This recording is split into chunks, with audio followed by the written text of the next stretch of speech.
Now it's my pleasure to introduce the keynote speaker. Dr. Freeman Hrabowski has served as president of the University of Maryland, Baltimore County since 1992. His research and publications focus on science and math education, with special emphasis on minority participation and performance. He has authored and co-authored 2 books. Both are used by universities, school systems, and community groups around the country. I call him the Renaissance man of college presidents. Dr. Hrabowski graduated with honors from Hampton University. He has also received degrees in mathematics and in higher education administration, and holds over a dozen honorary degrees. Please join me in welcoming Dr. Freeman Hrabowski. Thank you very much. I am to the Attorney General, and I really want to thank all of you for inviting me today. Ms. Tucker, I appreciate that. I am honored to be here. I said to Eric Holder how special it is for me to sit next to the Attorney General of our country. Some of us can remember when we could not have imagined that an Attorney General would look like Eric Holder. Would you give him a hand again, please?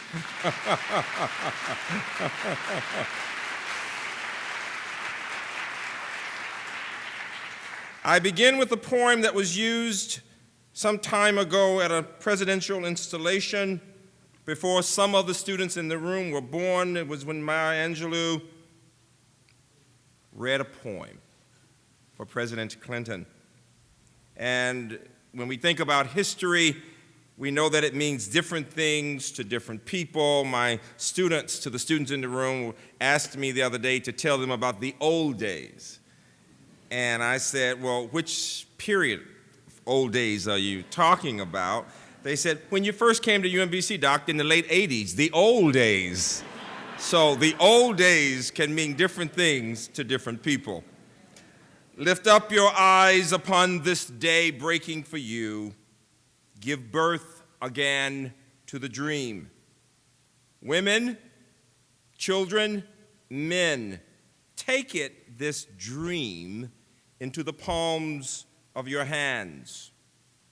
Mold it into the shape of your most private need. Sculpt it into the image of your most public self. Lift up your hearts. Each new hour holds new chances for a new beginning. Here on the pulse of this fine day, you may have the courage to look up and out and upon me, the rock, the river, the tree, your country. Here on the pulse of this new day, you may have the grace to look up and out and into your sister's eyes and into your brother's face and say simply, very simply, with hope, good morning. Good morning to all of you. I am delighted again to be here. The Department of Justice has a special meaning for all of us in America for many reasons. Eric, I asked our classicist, one of my classical scholars, what's the derivation of this word justice? I don't know it. And those of you who've studied Latin would know that it comes from the Latin noun justitia, which means fairness and equity, or the Latin adjective justus, which means lawful and rightful. And so when we think about justice, as you might expect, we think about fairness and equity and lawfulness and rightfulness.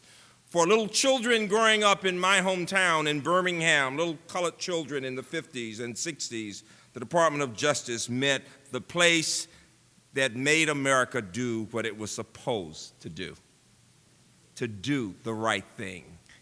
Young people, I remember in June of 1963, I'll never forget, when the governor of my state stood in the door of the University of Alabama and said, segregation now, segregation tomorrow, segregation forever. and he refused to allow the best and brightest of children looking like me to enter the University of Alabama. And I remember sitting there with some friends looking at the TV, and we were so devastated that we cried. Because what he was saying was that not only were those two children inferior, but that all of us were not good enough to go to that institution. And I'll never forget my mother looking at us, and I said, "Mama, why does he hate us so?" And she said, "Son, that's his problem. That's not your problem. You don't have time," she said, "to be a victim. Get the knowledge, and you will be okay." And I'll never forget.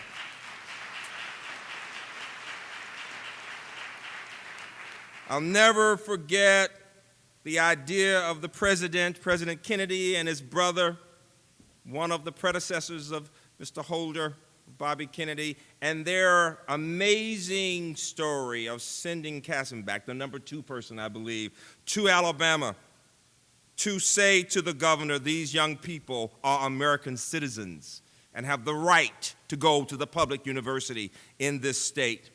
And I'll never forget thinking to myself, maybe people can be fair. But it never occurred to me that I could one day be sitting next to the Attorney General in this special place, representing fairness and justice in America, speaking as the president of a predominantly white university, having been told as a child I couldn't even sit in class with white children. It is a great country in which we live. America. It is a great country. Make no mistake about it. And yet, as I was saying to our Attorney General, it would be so easy to say we have arrived. Things are okay. We see the smart young people from the high school. We see the brilliant students from Howard. We see people of all races here today. But what we know is that we have a long way to go. When I think of fairness and equity, and I think about the idea of empowerment and economic empowerment in our country, the first thought, as you might expect, that I go to is education. That somehow, if we could know that parents were assured that their children would become well educated, we would know that life would be better for all children. Because to the extent that a young person learns to read well, and to compute and knows how to go to work and how to study and to do what he needs to do or she needs to do, that child has a great chance in our country. And yet, for so many reasons, that is not necessarily the case. I think about several periods in our history as we think about Black History Month and the fact that it was established at a time when we thought about people, such great names as Frederick Douglass and Abraham Lincoln. If you've not read the new book called Giants that came out in the past year on the parallel lives of Frederick Douglass and Abraham Lincoln, a masterful book that talks about Douglass as a lion, as the fact that he was able to go into the White House in the mid-19th century, the fact that he was able to fight for the rights of Black people and to push for the anti-slavery, and that he was a very powerful man in many ways. And people will compare Douglass, the lion, to someone they called the lamb, Booker Washington.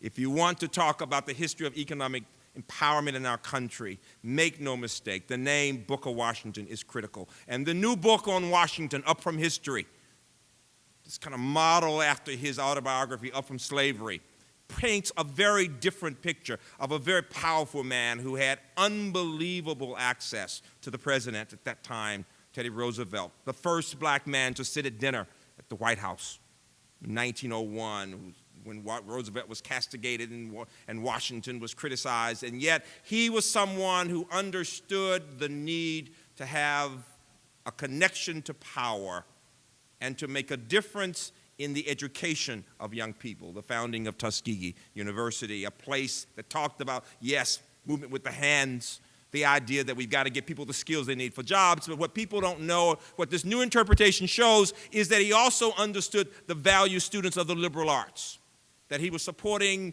great intellectuals like W.B. Du Bois and Atlanta University and Fisk University when people didn't even know it, and that he was helping in political appointments that might make a difference in the lives of young people. And yet, as we look through the late 19th century and all the way into the first couple of decades in the 20th century, we still saw that we had made very little progress. We had begun to get a few people through college, but literally, you're talking about not even 1% of blacks having a college education, but quite frankly, you only had a few percent, 3-4% of whites. And then you move on up to the 30s here in Washington, and there's a name that I want students to know. It's Mary McLeod Bethune. By far, by many standards, the most powerful woman of color of the 20th century. A woman who founded a school for Negro girls, an industrial and literary society for Negro girls in Florida. A woman who was wonderful in founding actually working as the national president of the National Association of Colored Women. Many of you would not know this, but the first lobbying group, the first house in D.C. that was actually bought to represent a national black-owned group was the National Association of Colored Women when they bought a house back in the 30s on Vermont Avenue. And it was to lobby for and to speak for families and black women in our country.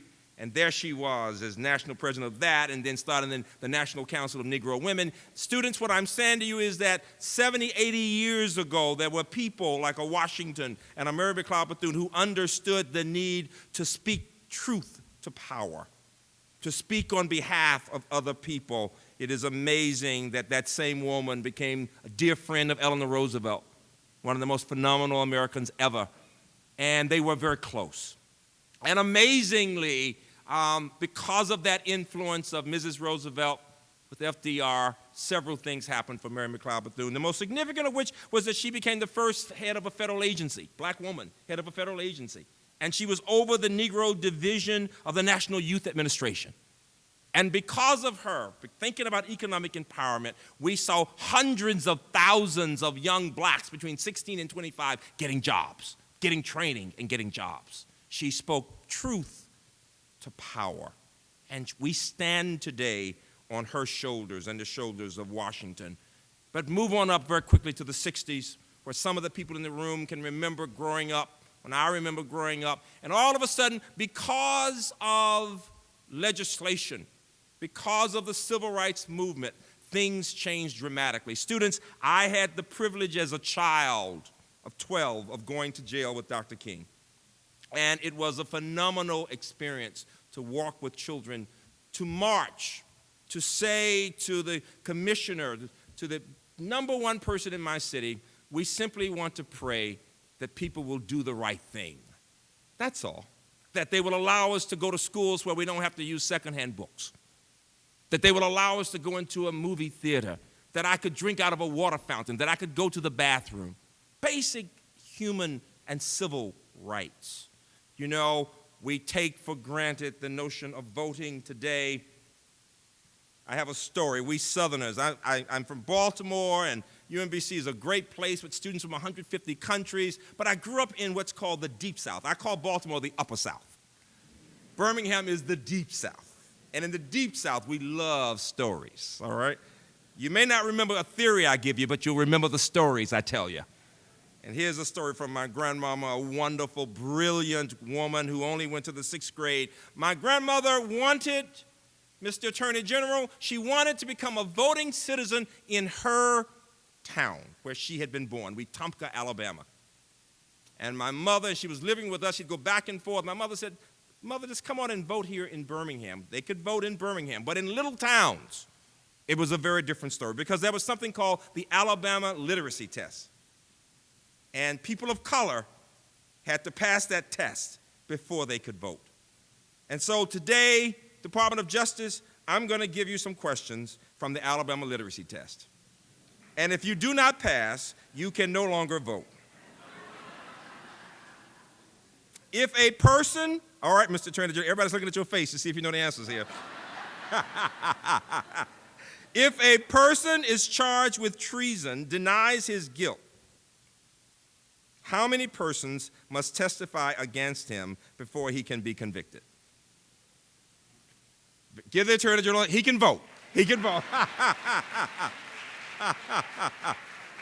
Never mind the fact that he's got a law degree and all of that, all right? Okay, you can't answer any more questions, Mr. Attorney General, all right? He saved everybody that one. Here's the second question, the last question. If the president does not wish to sign a bill, how many days is he allowed to return it to Congress for reconsideration? How many of you know the answer? Raise your hands. You can no longer vote. I'm so sorry, all right? It's 10 days, just so you'll know. And after presidential electors gather in Washington and vote, to whom do they send their vote? You really can't vote now, all right? It's the vice president, all right?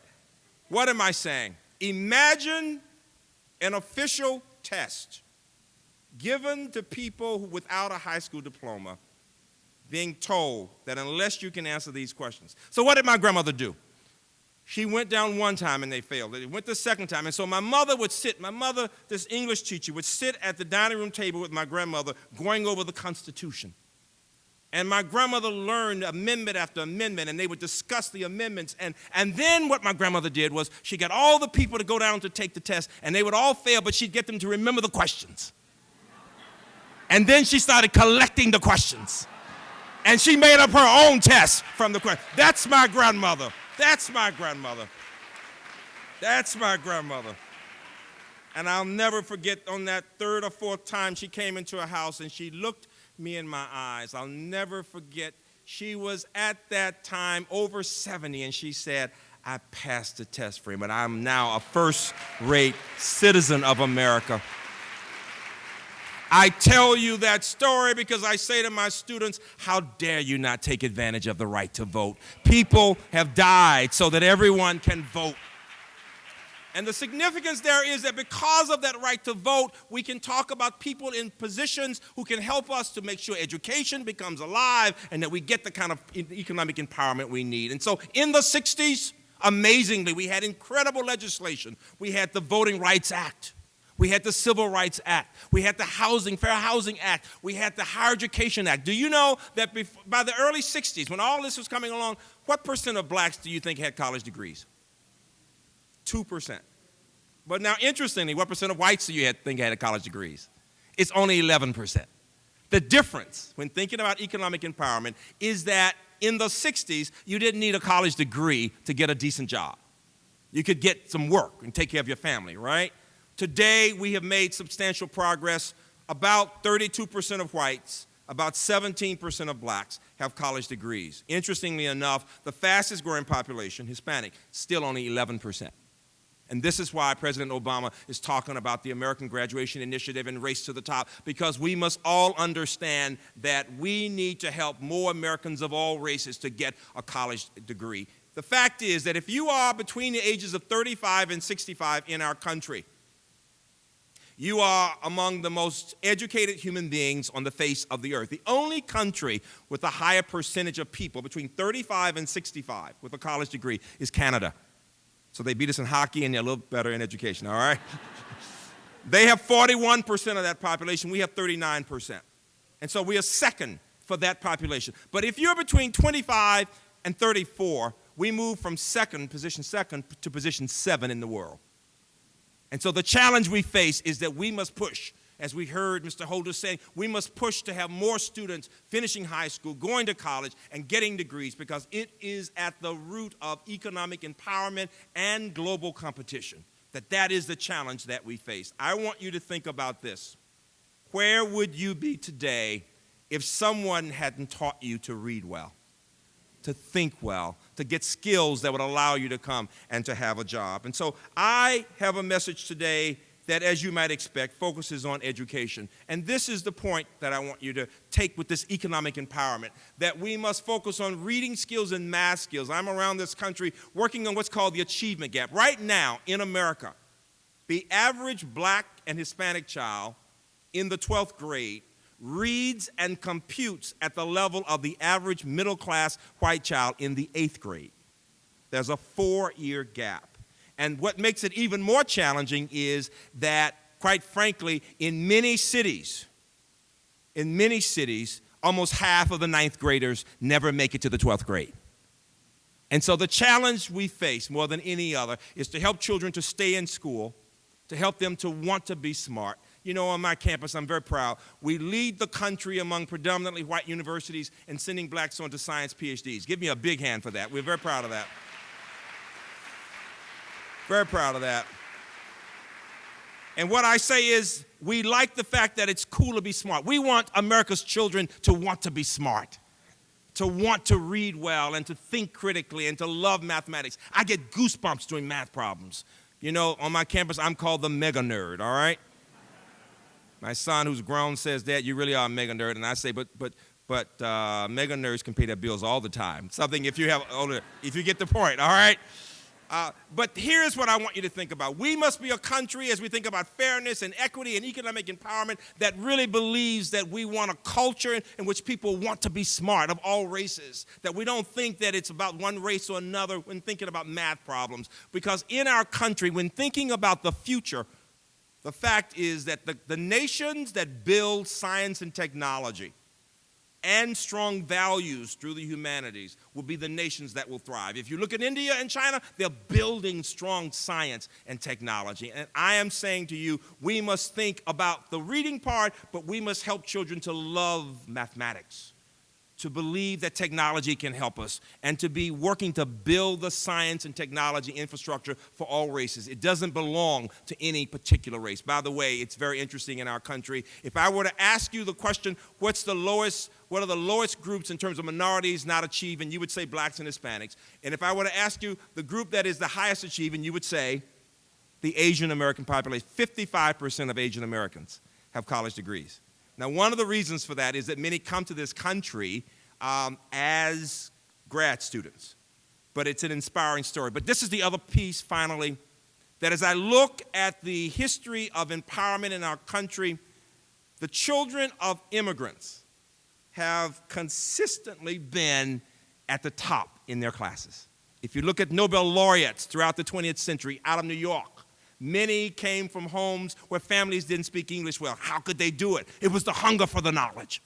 It was the belief that in America all things are possible. It was the belief that education makes the difference. If you look at blacks in the South who made a difference, they were told, you've got to be twice as good. Don't have time for victimization. Be twice as good. Work as hard as you can. It's the hard work. It's the discipline that allows people to become empowered of any race. And that's where we are today, that we must convince our children and in our communities that nothing takes the place of discipline, of hard work, of strong values, of dreams about a better world for all of us. I want to close with words from a thought from one of my students, another story. One of my young people had come to see me after going to Russia, and he had become fluent in Russian. And I said, son, you are an amazing human being. What kind of work do your parents do? And he looked at me with the look of disappointment and said, Doc, I never wanted to tell you this, but I am a ward of the state.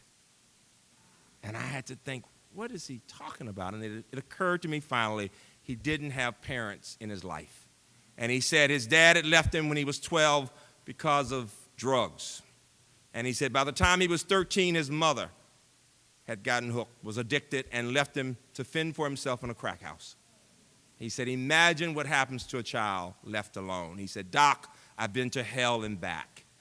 I said, son, how did you get here? He said, you know, social worker got me out of a bad situation, got me from one foster place to another, finally to a group home. He said, but a teacher told me I was smart. He said, and I remembered my grandmother telling me, when it gets rough, just pray.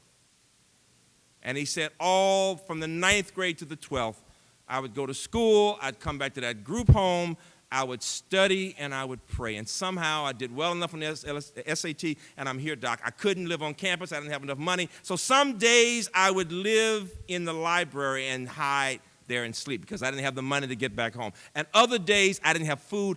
I would take the clean part off of trays in the trash can. And by this time, he's crying, and I'm crying. I'm just thinking, it never occurred to me on my middle-class campus that a child would be there without food to eat, would have to go into the trash can. And I said, what has kept you so positive? And he said, somehow I believe there's a purpose for me in life. That he said that God is not through with me yet. Somehow I believe that.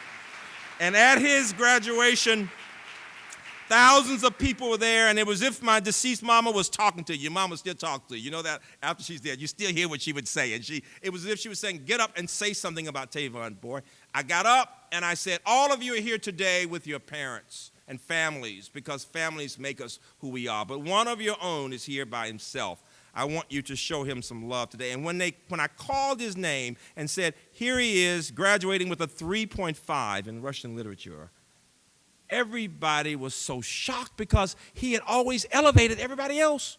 He had never told people his story. They were so amazed that this guy could be standing there alone at graduation. And all of a sudden, one person got up, another person got up. They all applauded as if it were a basketball game. And he cried like a baby. And he said to me, Doc, I've never felt this kind of love. He said, this love will sustain me for the rest of my life. That young man went on to be a Fulbright scholar back in Russia. Right now, he is at Princeton in grad school in international relations with children. Give him a hand. And the message is this, young people, that if he can do all of that just through discipline and prayer, imagine how much more you can do when you've got families and teachers who care so about you. And so, to the Department of Justice, I challenge you to watch your thoughts, they become your words. Watch your words, they become your actions. Watch your actions, they become your habits. Watch your habits, they become your character. I tell my students, your character has everything to do with who you are, not only when people can see you, but what will you do when your mother's not there? So thoughts become words, words become actions, actions become habits, habits become character. Watch your character, it becomes your destiny. Education today, education tomorrow, education forever. Thank you all very much.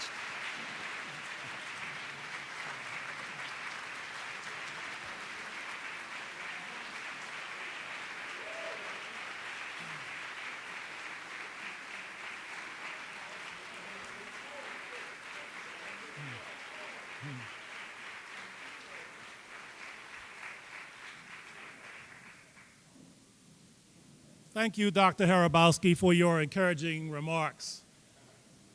To the young people in the audience, remember, it is difficult to be a victim when you have an education. Let's thank Dr. Hrabowski again, please. Thank you.